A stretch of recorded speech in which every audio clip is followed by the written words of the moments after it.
नमस्कार प्यारे विद्यार्थियों, आज की कक्षा में आप सभी का स्वागत है। अब से पूर्व की कक्षा में हमने गुप्त वंश के बारे में पढ़ा था। आज हम पढ़ने जा रहे हैं गुप्त वंश की सांस्कृतिक उपलब्धियां। भारत के सांस्कृतिक इतिहास में गुप्त वंश का बहुत महत्व है। गुप्त सम्राट वैदिक धर्म को मानने वाले थे। समुद्रगुप्त तथा कुमारगुप्त प्रथम ने तो अश्वमेध यज्ञ भी किया था। उन्होंने बौद्ध और जैन धर्म को भी प्रश्रय दिया। देखिए, भारत में वैदिक धर्म का प्रचलन बहुत आदिकाल से चला आ रहा है और गुप्त जो सम्राट थे वो वैदिक धर्म को मानने वाले थे। गुप्त सम्राटों में दो सम्राट हुए, कुमारगुप्त प्रथम और समुद्रगुप्त।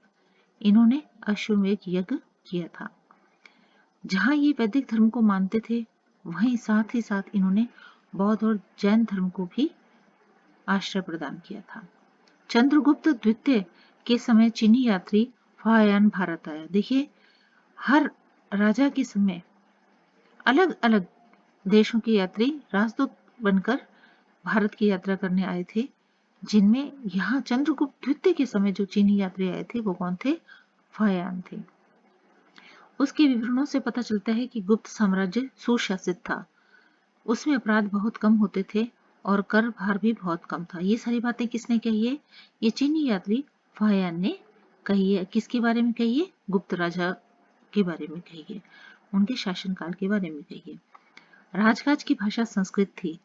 अभिज्ञान शाकुंतलम नाटक तथा रघुवंशम महाकाव्य के रचयिता कालिदास, मृच्छकटिकम नाटक के लेखक शूद्रक, मुद्रा राक्षस नाटक के लेखक विशाखदत्त तथा सुविख्यात कोशकार अमर सिंह गुप्त काल में ही हुए। ये महान विभूतियां गुप्त काल की देन है। अभिज्ञान शाकुंतलम, रघुवंश के लेखक कौन थे? कालिदास। मृच्छकटिकम नाटक के लेखक कौन थे? शूद्रक। मुद्रा राक्षस नाटक के लेखक कौन थे? विशाखदत्त। और कोशकार, बहुत ही अच्छा कोश लिखने वाले व्यक्ति थे अमर सिंह।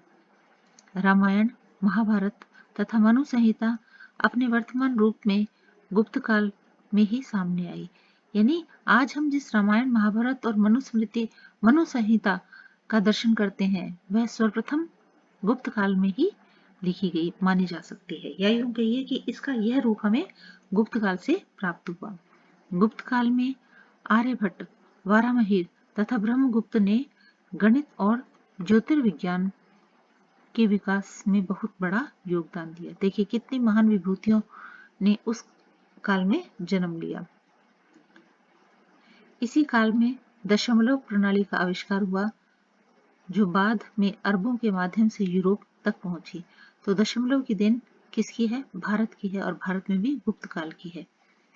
उस काल की वास्तुकला, चित्रकला तथा धातुकला के प्रमाण झांसी और कानपुर के अवशेषों, अजंता की कुछ गुफाओं, दिल्ली में स्थित लोह स्तंभ, नालंदा में 80 फुट ऊंची बुद्ध की तांबे की मूर्ति तथा सुल्तानगंज स्थित 7.5 फुट ऊंची बुद्ध की तांबे की प्रतिमा से मिलते हैं। ये सारे उनके स्थापत्य कला के, वास्तुकला के, चित्रकला के और धातुकला के उदाहरण दिए गए हैं। यानी नालंदा में जो 80 फुट ऊंची बुद्ध की प्रतिमा है वह किसकी है? तांबे की है। वह किस समय की है? गुप्त काल की। वहीं सुल्तानगंज में जो 7.5 फुट ऊंची तांबे की बुद्ध की मूर्ति है वो भी किसकी देन है? वो गुप्त शासकों की देन है। अब आगे देखिए, गुप्त काल में समाज कैसा था? लोगों के घर परिवार, रहन सहन कैसा था?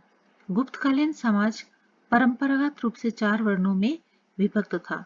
समाज में ब्राह्मणों का स्थान सर्वोच्च था।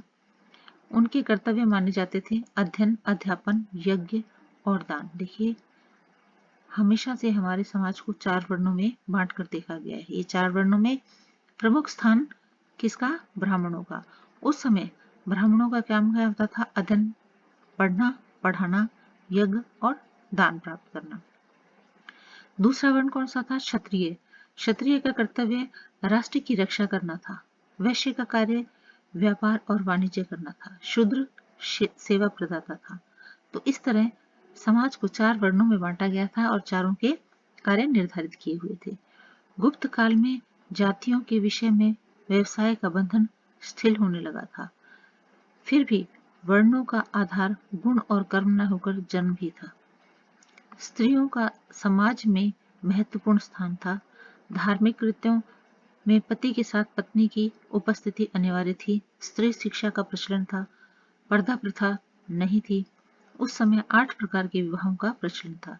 यानी गुप्त काल में कितने प्रकार के विवाह बताए हैं? 8। और स्त्रियों की शिक्षा स्थिति कैसी थी? स्त्रियों की स्थिति बहुत अच्छी थी। पर्दा प्रथा नहीं था। स्त्रियों को पढ़ाया जाता था और समाज में उनका स्थान बहुत ही महत्वपूर्ण था। हर धार्मिक कार्य में पत्नी का पति के साथ होना अनिवार्य होता था।